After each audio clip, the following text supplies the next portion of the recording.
Toteekayo bibyo. N'abantu abazadde omwana toteekayo bibyo. Owa mwana ye alaba taata wo. Nze bonsanga singa nalayira nti tali mulaba. Mukwano nze yamusindika era abatajja mulaba. Ne kata apparently ne bontwala mu kooti nja kuleka mbakubye bonna abe kooti kubanga tebaaliyo nkola kimambo naabona naye ebya Winnie Nwaji ne Busy Natete byeyongedde ogenda maaso n'okubeera nga birinnya ku luno nkugambye Winnie Nwaji akombye kwerima MC Katsi onenna yambalidde Eddie Kenzo nkugambye BNFye nze mbikuleetedde ate musajja mukulu gwayiswa mu ffumbiro nkugambye ayisizza eggaali Mathias Mpuga Nsamba kakati nno abasuubuzi bakutolo lunaku olwokubiri nga bagenda mu maaso n'okwekalakaasa baba bino byonna mbikuleetedde Beyond the Newsroom nkugambye gwenna eyasubscribing edda wama nkwebaza bwebaza ate njagala okujjukiza nti nno Sheikh Ashraf Dembe omusomi w'edduwa yatusaamu ensimbi mukubireko ku simu ye esembyayo 11 ku screen gwayina ebizibu ebyenjawulo ajagenda mu maaso n'okubeera nga akukolako nzikiriza tusooke tutandikire wano eno olunaku olwaleero ate nawe weerabireko nkugambye nzikiriza tutandikire wano ku lutalo oluli wakati wa Busy Natete olw'okulaba omwana we ne Winnie Nwaji. Sagala abantu batandike ku mujajinga because when njogera kilasi n'emyaka gye nalina people are going to judge Winnie forever. Akitegeera naye nga ate it was out of my will. Kyava ku will yange. Akitegeera. So nze nali nkyasoma nafuna olubuto naye tewaliwo plan yali eri solid nti ate tukole bwe tuti ne bwe tuti wadde naye yali ali mu bubaaka teyalinga mu byakalyoke biki naye twastandinga ekitegeera bwe yaŋŋamba nti I am pregnant, I'm expecting safuna mukubuusabuusa because nali mutegedde embeera ze si muntu wabuukabuuka nti adde nooli so ne mugamba nze I'm ready tetulina plan but I'm ready naŋŋamba ati nange sigenda kujja mu lubuto era ebyo byonna byagamba musimanyi namugamba ajja mu lubuto ebyobusungu Bobusungu bamwogeze. Yes. Sasa mugamba ko bambi. Simugamba akukujja mu lubuto kyo sura kikola. Gwali mwetefutefu kubeerawo ne Winnie mukolo obufu. Yeah, I was ready. No. For marriage? No, not for marriage, but to take care of her because nali sobola kugenda ate mu bufumbo nga nkyali mu high school. Naye because we yali abeera walinga wa uncle. So ne tubyogeramu awo nti at least wano uncle asobola kugwe munyonyola. Tumuliramu ekituufu. Okitegeera ebintu bigenze bwe biti. So nakuwa room eyo. Nobeeranga awo ayajja ku supportinga mu ngeri gy'asobodde okitegeera obulamu butambule. Okay, oluvannyuma lw'okukitegeera nti afunye olubuto wagenda ddala maaso gwe n'okuba nga ate opushinga emisomo gyo oba ebyomusomo wabiyimiriza okusobola okuba nga ate obeerawo okuyimiriza famire? Nze nagenda maaso nga nsoma naye nga mama takimanyi ne Natete wabula wali we nali mbeera anko wange nga bwe nkunyonyodde ye ng'akimanyi nti kino bwe kiti naye nga tasobola kigamba maama because maama bakimanyi yali mukambwe va kubeera mu bukambwe yandigambye kati gwe tuula zenna ezandibadde za fees tulisewa zirabire olubuto naye nze nasigala nkyasoma because mama yasigala nga asindika fees okitegeera wali ewa anko nalinga mbeera bubezi naye nga mama yasasula fees so nensigala nga nkyasoma naye at a certain point nga Winnie oyo ali lubuto natuuka nentuulamu nga nze akyesaliddewo nakwata school fees okitegeera neŋŋamba anko nayongerezaako sente ne muwa okitegeera to start up a mobile money business ebiseera ebyo nga zakajja okitegeera nze kennyini ku sente zange nentuula nga anka akimanyi nti tudde nga mama atakimanyi nti school fees namukozeseza birala nentuula taamu esooka n'eyokubiri okitegeera kufaayo eyo keya kakati oŋŋamba otya nti omuntu akoze ekitunga ekyo ate aba tayagala mwana we gwe tokiraba. Busy Natete yagamba talemererwangako kulabirira mwana we wabula Winnie yamulemesezza okutuukiriza obuvunaanyizibwa bwe nga taata. Nno Winnie Nwaji nkugambye akamudde eddoboozi era njagala ngene maaso n'okubeera nga mbikwa wabula gwe yagala olanga naffe simu eryawo ku screen ensembi ya 5 tukubireko mu ngeri yamu High Level Tour Travel Agency bagamba nti nno balina tuwa ng'ennaku z'omwezi lumu paka nga 3 June agenda maaso n'okubeera nga osasula emitwalo 47 ate mu ababiri mujja sasula 9 wali eri mwesogge buterevu wali eri mu bitundu bye Fort Potro munyumirwe tuwa yotekano ngutadde wano nti yaliyo. Yes, that was then shege tukitwale nti yandrapinga the word debate gamba you abadde talk about celebrities who become stars atenga mwina abaana then mufuna stardom you deny abaana bano their dad okubalaba because kati oba oli self contained buli kimu okyomalirira. No omuntu yakyogedde yabaddeko ban amukweka abaana ne muba especially celeb muba marginalizing abataata nga tebalina busobozi. Kisinziira era nga bwe buli omu ayogera mu situation ye opinion ye eva mu situation oba gye yali alabyeko oba mu situation ye kati osobola okubeeraawo kubanga alina gwe yali alabyeko nga bamudinayinga oba omwana naye tomanyi mukyalo oli lwaki adinayinga omwami omwana wabaawo those people are tuchovanga tebalina bayingira tolina kuteekayo bibyo ng'era bola nti abaagalana toteekayo bibyo n'abantu abazadde omwana toteekayo bibyo mwana ye alaba taata wo nze bonsanga nga nalayira nti tali mulaba mukwano nze yamusindika era batajja mulaba ne bontwala mu kooti nja kuleka mbakubye bonna abe kooti kubanga tebaaliyo nga nkola mambonaabona naye wana Uganda nja kufa n'omuntu nze omuntu yenna ankubireko essimu nga ngamba ku wange just try me ojja muyuza nkimanyi bulungi ne taata waayina TV ewe nkimanyi bulungi andaba just try me jangu ku wange ebyo bye mmanyira abantu jangu ku wange ogambe I have a right which right you lost it he's a dad long time ago tonyumiza ya Winnie Nwaji nga tubitadde ku mabali MC Katsi avuddewo nno bubiine Eddie Kenzo ajjukira nti nno ono bagamba mbu Kenzo yamumma kolabo ne Fiye kakati no Kenzo n'agamba nti bamaze ne Fiye okumpi omwaka mulamba ng'ali mu rehab. Katsi byagamba nti ebyo byonna bya bulimba nakwewozaako kubba ssente za Federation. Bibi nombikuwadde ogene maaso n'okubeera nga obyerabirako. Just nadde njagala kusinga clarity.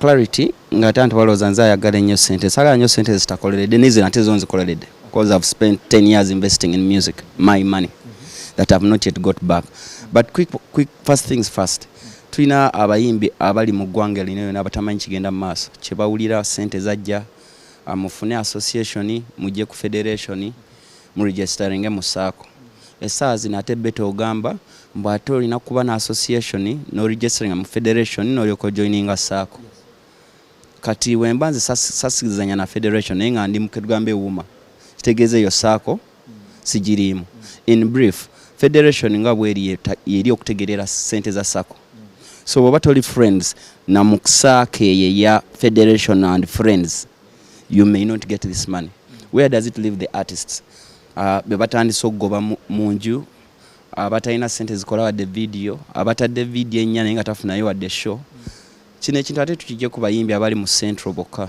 kubanga n'aba central abato bonna bagamba sibimanyi baruzi banooni balyamu obuuza abayimbi bapanda ng'ogyeko bino ebifaananyi ebize birabikira mu parliament biki looks akakakuni kalina ssente era zaabwe Makona, first of all, I'm a music manager who has managed an artist for 10 years plus. In those 10 years, I put money in Ruse, I put money in Hayes, I put money in Shamike. All that was my money. Okay. Now I'm standing for them. Abalala sijja bogera batya Mr. President. Batya okwogera nze nja kwogera kale abange ze ntaddemu. Njagala kugenda mu sako. Batuweeyo kale batuweezi nakola show ya Fiye. Manager agambye better agambye nti nno Fiye tali mu sako.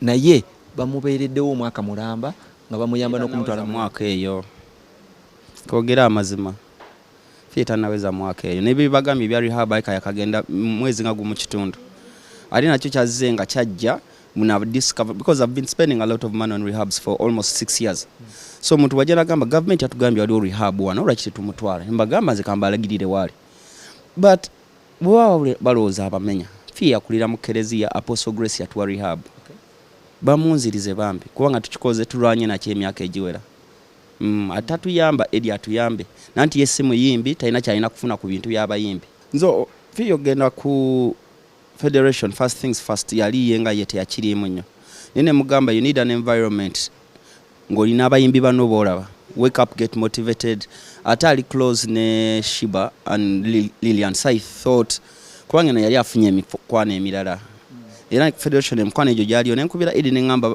wale ekikosi ky'abawala batandise okusulawo naye munyambe mbajjewo kuba baaliwo wiiki nga 2 era ebyo nno nga tubitadde ku mabbali. Waiswa Mufumbiro aliko gwayisizaamu eggaali ono omwana nno Waiswa mulaba edduka si mwangu n'okamu n'akeddagala.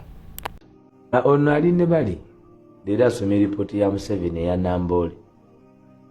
Nali nabali era agambye amazeeyo wiiki namba ng'ali Namboole, obulimba ye yabutandikiddewo.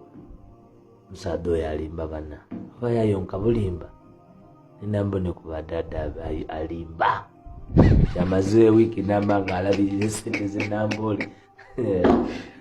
Ense n'okulobona omusoga akoba nti owayanga niba ino ng'oba agayine tyamagombe gali balya wabeegomba limba nti loopu abiri ofiisi ya loopu Honorable Joel Ssenyonyi bwe yayingira mu ofiisi kye basooka okukola kwe kumuggyako abakozi bonna abali abakozi aba ofiisi eya loopu ne babafuula permanent byonna bizanyibwa oli bodyguard bingi bye tutagamba bannayuganda. Yes kiki bajjako Ssenyonyi talina bakozi mu office bonna babafuula permanent. Abakozi abaleetebwa bonna balina animosity ku deliverance of work.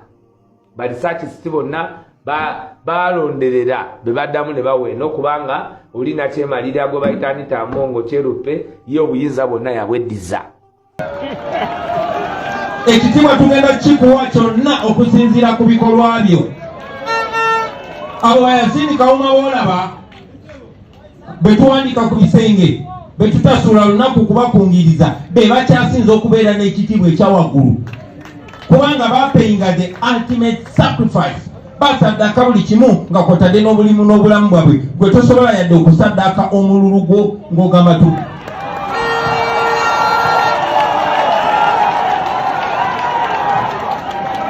Bebe mwagala. We want to welcome you, ladies and gentlemen, to remind you, those that have joined us, that it's okay to run for office. I saw young men and women here, those in institutions, we welcome you. You are the hope, you young people especially. We believe in you. Come and lead us. Don't doubt yourself. If you doubt yourself, look at me and remember me only 5 years ago. Mwekidirizeemu mwesimbewo yonna gye musobola okwesimbawo bwe munabeera ku alaali tujja bawagira naye ate tubateekeko eriiso ejjogi. Namwe basiimi abatwegasseko tubaaniriza nnyo tubenyumirizaamu mulina obumanyirivu bwe twetaaga. Tusaba obumanyirivu obwo mubuleete tubugatte naffe n'ekiguli kye tulina tujjeko dikiteeta tuteketeke Uganda empya. Tujja kubaagala nnyo. Tetujja babuusabuusa, tujja baaniriza, tujja balwanirira naye era tujja bassaako eriiso ejjogi ate tetujja kubatya. Ab'ebitiibwa ku luno kugambye principal ne Waiswa Mufumbiro tebabalabizza ku njuba ate nno musajja bukulu amanyikiddwa nga Muhammad Nsereko avuddeyo n'agamba abasuubuzi bonna n'abagamba nti mwagala bannabyabufuzi naye kati ke kadde ak'okubeetaaga anti munnaye tebinkwatako byatuuka we bimukwatirako. Bafenzize kagenderere ngamba if you don't care ku nsi gyeraga ensi egenda kubavuga nga bweyagala. Bino bye mulimu toyinza kusiga bijanjaalo n'okungula mwanyi. President yali mu campaign Museveni n'agamba nti kisiraani nnyo mujja kuba mwekubye kisiraani okusolooza abagonja obajjukira naye musolooza abagonja erukaya. Nyentunuulira president bwenti neŋŋamba ono yagamba abasolooza abagonja nti babi nnyo era beekubye ekisiraani. Kakati ntunuulidde abasuubuzi baffe bwe byatuukanga mu biseera by'okulonda n'ebya politics kutogikwatako sebaabo baakolako ne press conference ne bagamba bannabyabufuzi eno temujjaayo mutulinnyira mu bizinensi zaffe nga tukola.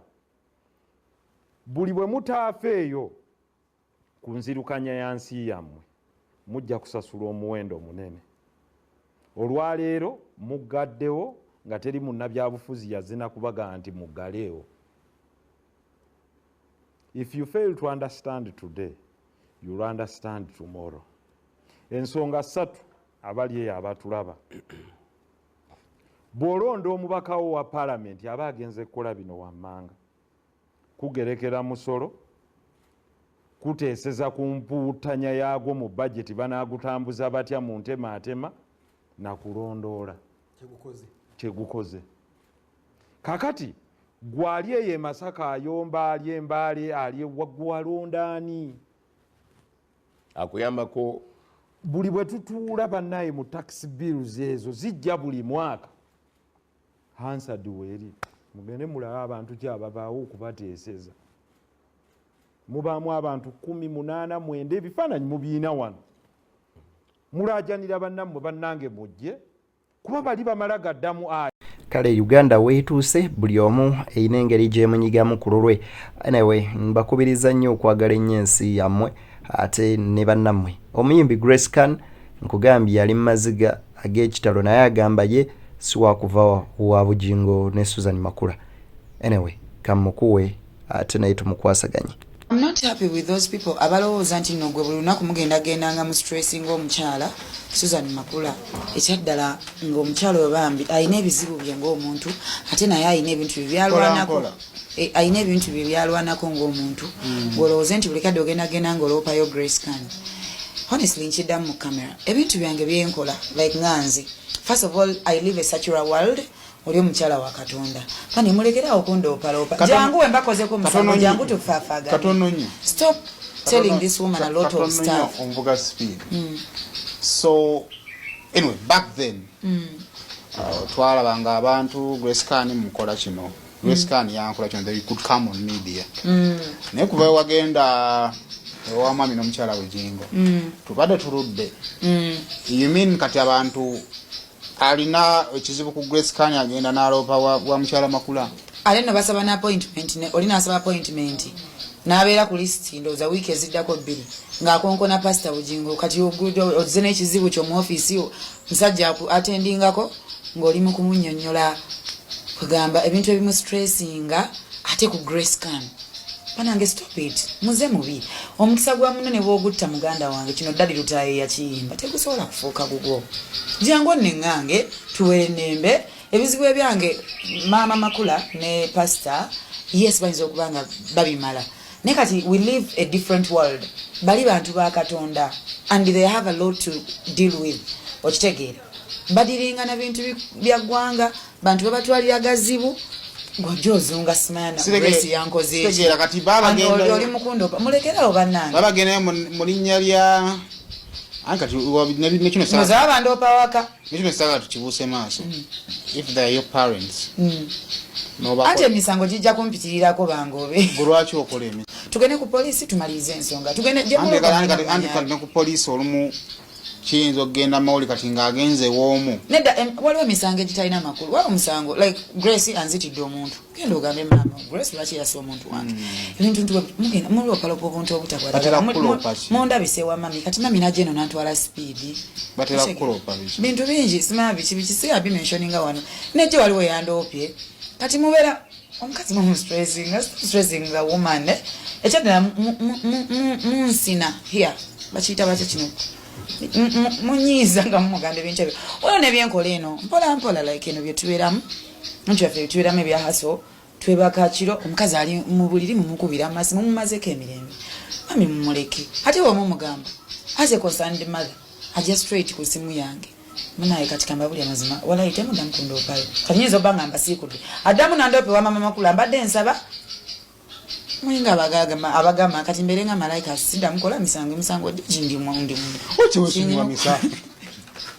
oyo no ye Grace waffe oba Grace wa musajja bukulu Jovari Luzinda lwaki sigamba nti atakumira mpeera abankumire ate tujja kuddamu gera maaso n'okubeera nga tusinkana beyond the newsroom likinga subscribinga commentinga sharinga ate tutambuze ensonga akuma atakumira mpeera naye Sheikh Ashraf Demba omusomi w'eddwa gamba gwalina ebizibu ebyenjawulo amwetaaze mukubire ku simu yiye esembi y'okumi ne higher level to and travel agency bayina tuwagenda Fort Portrong enaku z'omwezi lumu paka 3 omwezi gujja bagwa 6 leka tugende eyo abalala nga bagenda mu Thursday naffe tulumalireko ati mu bitundu byeyo akume mubere bulungi mweraba baana badadi ate era tusinkane Aisa abasajja kabaka bene magulu nyondo chuchu tukoma senta wetwa Wangala Nabagereka Mama Sylvia Najinda ate naawe ogerekere Obuganda. Mubeere bulungi tusinkane mu video eddako.